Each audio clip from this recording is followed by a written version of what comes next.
BMCVTC channel Hindi channel में आप सभी का बहुत बहुत स्वागत है। इस वीडियो को देखने के बाद आप लोगों के लिए इसके डिस्क्रिप्शन बॉक्स में कुछ आसान से प्रश्न दिए गए हैं जो कि इस वीडियो से संबंधित है। उन्हें हल करने का प्रयास ज़रूर कीजिए और फिर वीडियो देखने के बाद उसमें एक छोटा सा डिस्क्रिप्शन बॉक्स में छोटा सा गूगल फॉर्म भी है, उसे ज़रूर भरें। अपने सुझाव अपनी राय को उसमें ज़रूर भरें ताकि हम वीडियो को और इम्प्रूव कर सकें। और अंत में इस चैनल को अगर आपने सब्सक्राइब नहीं किया है तो ज़रूर सब्सक्राइब कीजिए ताकि आपको नए नए आने वाले वीडियो की सूचना मिलती रहे। तो चलिए देखते हैं अपना वीडियो।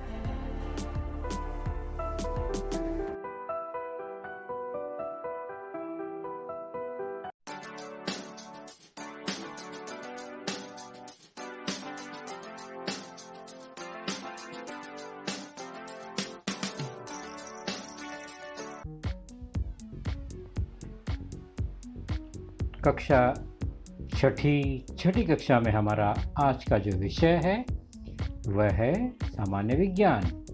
और सामान्य विज्ञान विषय के अंतर्गत हमारा आज का जो पाठ है, लेसन है, वह है आपके पाठ्य पुस्तक से लेसन नंबर 16 द यूनिवर्स, अर्थात प्रकरण 16वां ब्रह्मांड का अंतरंग। और मैं हूं आपका वर्चुअल मार्गदर्शक Ajay Kumar Maurya, MCGM virtual classroom Dadar से। तो जब ब्रह्मांड की बात हो रही है इसका मतलब हमें अपने अंतरिक्ष देखना है। अंतरिक्ष कहाँ है तो हम आकाश की ओर देखें, और आकाश क्या है तो हम अपने सिर के ऊपर के उस खुले भाग को देखें। तो हमारी जो आज की चर्चा है, प्रमुख मुद्दे हैं, वह है गैलेक्सी, तारों के प्रकार, सौर मंडल, उपग्रह और फिर लघु ग्रह और बटु ग्रह, इन पर हमारी चर्चा होगी। तो सबसे पहले आकाश निरीक्षण। आकाश निरीक्षण का मतलब क्या हुआ? तो हम अपने सिर के ऊपर बच्चे जब देखते हैं तो ऊपर खुला आसमान नजर आता है और रात में वही भाग तारों से भरा हुआ दिखाई देता है। तो जो भाग हमें वह दिखाई दे रहा है अंधेरी रात में, साफ सुथरे वातावरण में, हमें काला गहरा भाग दिखाई देता है जिसमें कुछ तारे हमें स्पष्ट दिखाई देते हैं और असंख्य तारे अस्पष्ट रूप से टिमटिमाते हुए नजर आते हैं। यह भाग जो हमें दिखाई दे रहा है हम उसे कहते हैं आकाश, स्काई। दिन में यही आकाश हमें नीले रंगों का दिखाई देता है। तो पृथ्वी से दिखाई देने वाला आसमानी भाग जो हमें पृथ्वी से दिखाई देता है, और निश्चित है कि हमें पृथ्वी से अपना पूरा आसमान तो दिखाई देता नहीं है। कुछ दूरी पर देखने के बाद हमें वह जमीन से जुड़ा हुआ दिखता है। तो वास्तव में जब हम आसमान की ओर, आकाश की ओर देखते हैं तो हमें कुछ स्पष्ट तारे और एक बड़ा सा पिंड चंद्रमा भी नजर आता है। ये रात की बात हो रही है। दिन में हमें एक चमकता तारा सूर्य ही नजर आता है। तो आसमान में, आकाश में जो तारे हैं उनके बीच में या उसके पार बहुत जगह है, बहुत खाली स्थान है, रिक्त स्थान है। हर तारों के बीच में बहुत सारा जगह है। ये सब जितना भी भाग है, खोखला भाग है, वह अवकाश, अंतरिक्ष या स्पेस कहलाता है। जब हम अवकाश अंतरिक्ष की बात करें मतलब वह खाली जगह जिनमें तारे और ग्रह ये सब मौजूद हैं। अब हम चर्चा करेंगे गैलेक्सी की। तो ये गैलेक्सी भी कहाँ है? तो इसी अंतरिक्ष में, खोखले भाग में कहीं न कहीं बहुत सारे पिंडों का समूह है। तो कैसे तुलना करें हम? तो शुरू करते हैं अपनी पुस्तक के एक अक्षर से, वर्ण से। जैसे कि हम जानते हैं वर्णमाला में वर्ण है, वर्णों से मिलकर एक शब्द बनता है, शब्दों से मिलकर वाक्य बनता है और वाक्य से पैराग्राफ परिच्छेद बनता है और फिर कुछ परिच्छेद मिलकर एक पाठ बन जाता है, कहानी बन जाता है और इन्हीं पाठ, कहानी, प्रकरण को मिलाकर एक पुस्तक बन जाती है। और ऐसे कई पुस्तक एक साथ इकट्ठा होते हैं तो हम एक लाइब्रेरी, पुस्तकालय की रचना कर लेते हैं। और ऐसे कई पुस्तकालय मिलाकर एक इमारत की रचना भी हो जाती है। तो किस तरह देखा हमने कि एक छोटा सा अक्षर और एक बड़ा सा पुस्तकालय। अब सोचिए कि उस पुस्तकालय में कुल मिलाकर कितने वर्ण या अक्षर होंगे तो हम गिन ही नहीं सकते, क्योंकि असंख्य पुस्तक, उसमें असंख्य शब्द, असंख्य वर्ण होंगे। ठीक वैसे ही जैसे कि हमारा शहर मुंबई है। मुंबई किस राज्य में है? तो एक बड़े से भाग को यहाँ महाराष्ट्र कहा गया, तो महाराष्ट्र में मुंबई है। और यह महाराष्ट्र किस देश का हिस्सा है?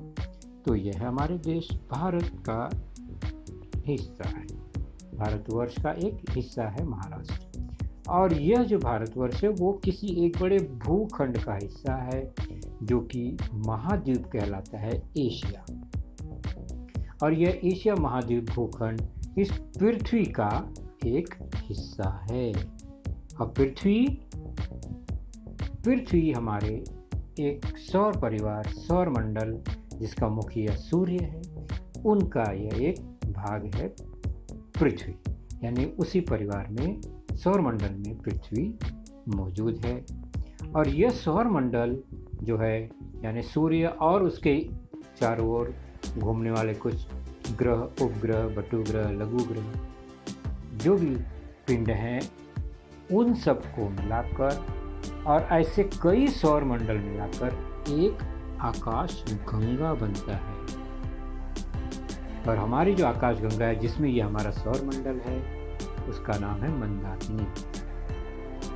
तो ऐसे कई आकाश गंगा, ऐसे कई मंदाकिनी मिलाकर एक गैलेक्सी बनती है। तो गैलेक्सी क्या है? तो कई आकाश गंगाओं का समूह है। आकाश गंगा क्या है? कई सौर मंडल का समूह है। सौर मंडल क्या है? तो तारे और उसके इर्द गिर्द घूमने वाले कुछ ग्रह, उपग्रह, आकाशीय पिंडों का समूह है। तो इस तरह से गैलेक्सी बहुत बड़ा प्रतीत होता है हमारे इस देश या पृथ्वी की तुलना में। तो आकाशगंगा में सौर मंडल है, और जो आकाशगंगा हमारी है, जिसमें हमारा सौर मंडल है, वह है मंदाकिनी। उसका नाम है मंदाकिनी। और ब्रह्मांड में, यूनिवर्स में ऐसे कई गैलेक्सियां हैं। तो कितना विशाल है यह ब्रह्मांड, उसमें कितनी विशाल गैलेक्सी, उस गैलेक्सी में कितने बड़े बड़े सौर मंडल में कई ग्रह, कई उपग्रह, फिर ग्रह में छोटे छोटे भाग हैं। तो हम कल्पना ही कर सकते कि हमारे पृथ्वी के बाहर का विश्व कितना विशाल है, बड़ा है। तो अब चलेंगे केवल अपने परिवार, यानी पृथ्वी का जो परिवार है, हमारे पृथ्वी का परिवार मतलब सौर मंडल, जो सूर्य सौर परिवार का हिस्सा है। तो हमारे सौर मंडल में पृथ्वी के अलावा भी कई पिंड हैं जिन्हें हम ग्रह कहते हैं। यहाँ पर कुछ ग्रह दिखाई दे रहे हैं, उनके नाम भी हैं। केवल हम नाम को जानेंगे और देखेंगे वो किस तरह घूम रहा है। कोई तेजी से घूम रहा है, कोई आड़ा घूम रहा है, कोई थोड़ा तिरछा घूम रहा है और बगल में सूर्य है। तो बुध यह एक ग्रह है, शुक्र यह भी ग्रह है, पृथ्वी भी हमारी एक ग्रह है, हम उसी पर रहते हैं। मंगल ग्रह का ही नाम है, गुरु ग्रह का नाम है, शनि भी एक ग्रह है, यूरेनस और नेपच्यून भी ग्रह है। तो हमारे इस परिवार में अभी तक 8 ग्रह हैं। केवल 8 ही ग्रह हैं, इसका मतलब क्या इतना छोटा परिवार है? नहीं, इसके अलावा असंख्य छोटे बड़े पिंड हैं, लेकिन ग्रह 8 है। ग्रह मतलब एक विशाल पिंड, तो वह ग्रह है। और खासकर ग्रह जो हैं वो गोलाकार रूप में ही होते हैं।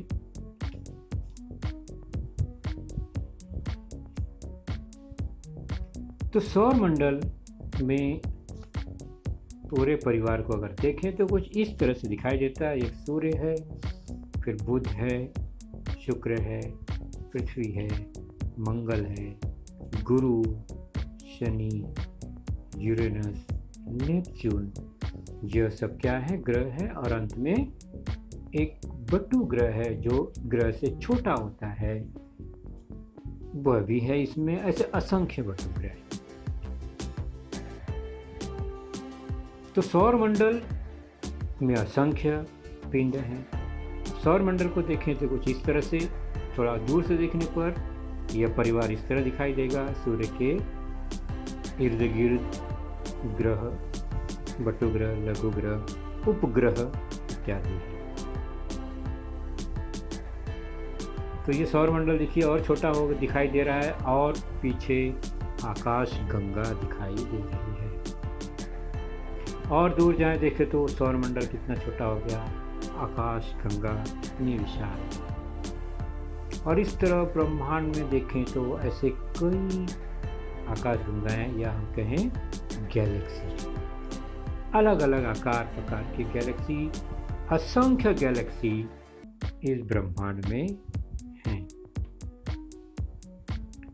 तो गैलेक्सी का आकार, उनमें स्थित जो भी पिंड हैं, गैस है, धूल कण है, उनकी स्थिति के अनुसार उनका आकार दिखाई देता है।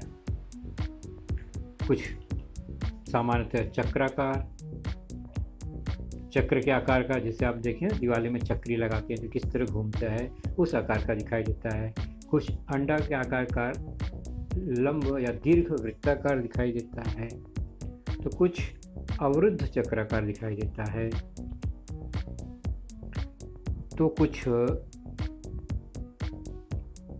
कोई विशेष आकार उनका नहीं है। अनियमित आकार के गैलेक्सी पाए जाते हैं। ऐसे तमाम गैलेक्सी हमारे ब्रह्मांड में मौजूद हैं। अभी गैलेक्सी जो है और आकाशीय पिंड जो है, तारे हैं, ग्रह जो भी है, वह दिखेगा कैसे, हम देख कैसे पाएंगे? क्योंकि आंखों से तो हमें बहुत छोटे छोटे टिमटिमाते तारे ही नजर आते हैं। तो अमेरिका ने इन्हीं ब्रह्मांड के पिंडों को देखने के लिए, निरीक्षण करने के लिए, अध्ययन करने के लिए एक बड़ा विशाल दूरबीन भेजा है हमारे इस अंतरिक्ष में, जिसका नाम है हबल दूरदर्शी यंत्र। यह क्या करता है? अंतरिक्षीय विविध पिंडों की तस्वीर, फोटो खींचकर भेजता है।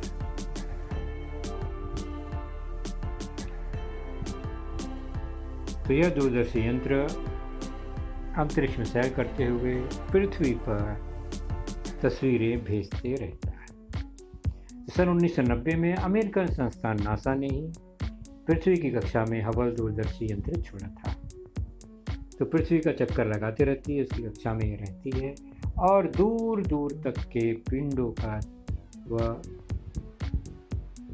इमेज या फोटो खींचकर वह भेजता है। कौन? यह दूरबीन। ग्रहों तारों की खोज करने में इस यंत्र का महत्वपूर्ण योगदान है, क्योंकि हम तो देख ही नहीं सकते, हमारी आंखें बहुत दूर तक नहीं देख पाती। तो मशीन द्वारा यह यंत्र हमारी सहायता करता है अंतरिक्ष में दूर तक के पिंडों का निरीक्षण करने के लिए। तो चलिए चलते हैं, पहला निरीक्षण करते हैं कि हमने तारों को देखा। तारे सबसे अधिक दिखाई देते हैं हमारे पृथ्वी से जब हम ऊपर देखते हैं, तो तारों के कुछ प्रकार जान लेते हैं। हमने हबल दूरदर्शी यंत्र से जितने भी तारों के निरीक्षण किए उन्हें 5 प्रकार में बांट दिया। पहला जो है सूर्य के जैसे दिखने वाले तारे, यानी आकार प्रकार में सूर्य जैसे। दूसरा है लाल राक्षसी तारे, अर्थात जो सूर्य की चमक से और आकार प्रकार से लगभग 100 गुना तेज हैं। तीसरा महाराक्षसी तारे, जो कि सूर्य के व्यास से कई हजार गुना बड़े हैं। उसके बाद जुड़वा तारे, और ज़्यादातर तारे जुड़वा ही नज़र आए, मतलब 2 तारे एक साथ हैं और दोनों एक दूसरे का चक्कर लगा रहे हैं, तो वो जुड़वा है। कहीं कहीं 3 तारों का समूह भी है जो एक दूसरे का चक्कर लगाते हैं। और अगला प्रकार है रूप विकारी तारे, मतलब इनका कोई निश्चित आकार, निश्चित चमक नहीं होता, यह आकार रूप बदलते रहती है, इसलिए इनका नाम है रूप विकारी तारे। तो 5 प्रकार के तारों का निरीक्षण हमने किया है अब तक, यानी जितने भी तारे देखे उनको 5 ग्रुप में बांट दिया है। पहला कौन सा था? सूर्य हमारा प्रमुख तारा है, इसलिए सूर्य सदृश तारे, अर्थात सूर्य जैसे दिखने वाले आकार प्रकार में तारे। उदाहरण व्याध या मित्र, ये जो तारा है वह सूर्य सदृश तारा है।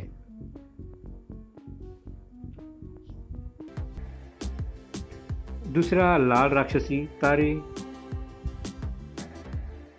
इनकी चमक सूर्य से लगभग 100 गुनी ज़्यादा होती है। उसके बाद महाराक्षसी तारे, ये लाल राक्षसी तारों से भी बड़े होते हैं। फिर जुड़वा तारे मैंने बताया 2 तारों का या 3 तारों का समूह जो एक दूसरे का चक्कर लगाते रहते हैं, इन्हें हम जुड़वा तारे कहते हैं। और अधिकांश तारे इसी प्रकार के हैं इस ब्रह्मांड में। और रूप विकारी तारे बताया, इनकी चमक, इनका आकार निश्चित नहीं होता। और उदाहरण के तौर पर हमें दिखाई देने वाला उत्तरी ध्रुव में ध्रुव तारा। तो ध्रुव तारा किस प्रकार का तारा है? रूप विकारी तारा। तो ये तारे बनते किससे? तारों का निर्माण कैसे हुआ? तो ब्रह्मांड में बहुत सारे निहारिकाएं, निहारिका मतलब धूल के कण, हाइड्रोजन गैस, ये इस ब्रह्मांड में मौजूद हैं। वो धीरे धीरे एक दूसरे के करीब आ जाते हैं, कई वर्षों में एक दूसरे से खींचे चले आते हैं। ये सब निहारिका है और आकर्षण के कारण इनका घनत्व बढ़ता जाता है, ऊष्मा बढ़ती जाती है और फिर यह तारों का रूप ले लेते हैं, क्योंकि इनकी ऊर्जा बहुत तेज हो जाती है, तो ये तारे बन जाते हैं। और ऐसे असंख्य तारे इस गैलेक्सी में मौजूद हैं, ब्रह्मांड में मौजूद हैं और इतनी दूर हैं, बहुत दूर हैं, इसलिए इनकी जो चमक है वह घटता बढ़ता है, क्योंकि बहुत दूर से यह प्रकाश आ रही है, इसलिए टिमटिमाते हुए नजर आते हैं। तो गैलेक्सी में असंख्य तारे हैं और उनका आकार भी हमारे सूर्य से काफ़ी बड़ा है, परंतु वो पृथ्वी से बहुत दूर है। हमारा सूर्य भी बहुत दूर है, लेकिन फिर भी कितना तेजस्वी है। और जबकि ये तारे तो सूर्य से भी बड़े हैं, लेकिन टिमटिमाते हुए दिखते हैं, इसका मतलब इनकी दूरी बहुत ही ज़्यादा है और आकार में बहुत छोटे दिखाई देते हैं। इसी कारण तो दूरी अधिक होने के कारण उनका प्रकाश कम अधिक होता हुआ प्रतीत होता है, इसलिए हमें जो तारे हैं वो टिमटिमाते हुए दिखाई पड़ते हैं। तो ऐसे असंख्य अनगिनत विशाल तारे इस ब्रह्मांड में मौजूद हैं, जो कि सूर्य से भी बड़ा है। अब हम चलते हैं अपने परिवार पे, आते हैं फिर से पृथ्वी और हमारा सूर्य। तो हमारी पृथ्वी सूर्य के चारों ओर परिक्रमा करती है, चक्कर लगाती है और 1 साल लगता है उसे पूरा करने में। तो वह एक मापदंड है, जितना समय पृथ्वी लगाती है एक चक्कर लगाने में सूर्य का, उसे हम 1 वर्ष या 1 साल कहेंगे। और ऐसे कई पिंड हैं जो कि सूर्य का चक्कर लगाते हैं। उसमें ग्रह हैं, लघु ग्रह हैं, धूमकेतु है, उल्का पिंड, बटु ग्रह इत्यादि सब हैं। ये सभी सूर्य का चक्कर लगाते हैं। और सूर्य क्या करता है, इन पूरे परिवार को लेकर आकाश गंगा में चक्कर लगाता है। तो सूर्य और हमारी पृथ्वी से हम देख रहे हैं अपने सूर्य को, और जानेंगे हम अपने सूर्य के बारे में और फिर बाकी परिवार के हिस्से को, पृथ्वी के भाई बहनों को, यानी अन्य ग्रहों को। तो सौरमंडल का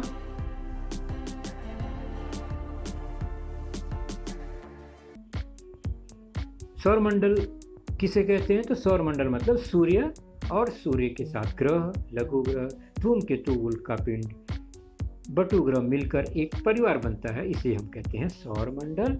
और ये सभी जो ग्रह, लघु ग्रह, धूमकेतु इत्यादि हैं, ये सब सूर्य का चक्कर लगाते हैं। और सूर्य जहाँ जहाँ जाएगा वहाँ वहाँ यह उनके साथ साथ जाएंगे और चक्कर लगाते रहते हैं।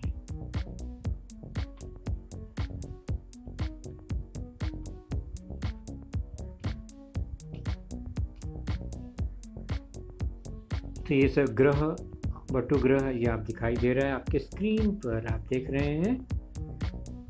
तो वो अपने अक्ष पर भी घूम रहे हैं, अपनी जगह पर घूम रहे हैं, और साथ साथ वह सूर्य की भी परिक्रमा करते हैं। अपने अक्ष पर घूमते हुए सूर्य की परिक्रमा करने वाले बड़े पिंडों को हम ग्रह कहते हैं, और ग्रह की परिक्रमा करने वाले पिंडों को उपग्रह कहते हैं। उसी प्रकार सूर्य की परिक्रमा करने वाले छोटे पिंडों को बटु ग्रह कहते हैं। तो सौरमंडल का मुखिया कौन है? हमारा सूर्य। सूर्य हमारे सौरमंडल का एक मुखिया है।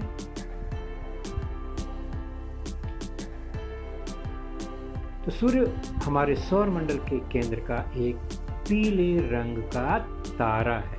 तो सूर्य क्या है? तारा है, और बाकी ग्रह, उपग्रह, बटुग्रह और लघु ग्रह है। तो हमारे सौर परिवार की ऊर्जा का एक ही स्रोत है, हमारा तारा सूर्य। और इसके पृष्ठभाग का तापमान जो है लगभग 6000 डिग्री सेंटीग्रेड। 100 डिग्री सेंटीग्रेड पे बच्चों पानी उबलता है, 100 पर ही उबलता है। अब सोचिए 6000 डिग्री सेंटीग्रेड है, तो क्या वहाँ पर कोई पदार्थ रह पाएगा? बिल्कुल नहीं। वहाँ कुछ भी टिक नहीं पाएगा, सब जल जाएगा, पिघल जाएगा, इतना तापमान है सूर्य का। और यह पृथ्वी के आकार में कितना बड़ा है अंदाजा आप लगा नहीं सकते। 13 लाख गुना से भी बड़ा है यह सूर्य हमारा, पृथ्वी से 13 लाख गुना अधिक बड़ा है। और इसका व्यास भी 13,92,000 किलोमीटर है, जबकि हमारी पृथ्वी का व्यास बहुत मुश्किल से 12 से 13 हजार किलोमीटर है।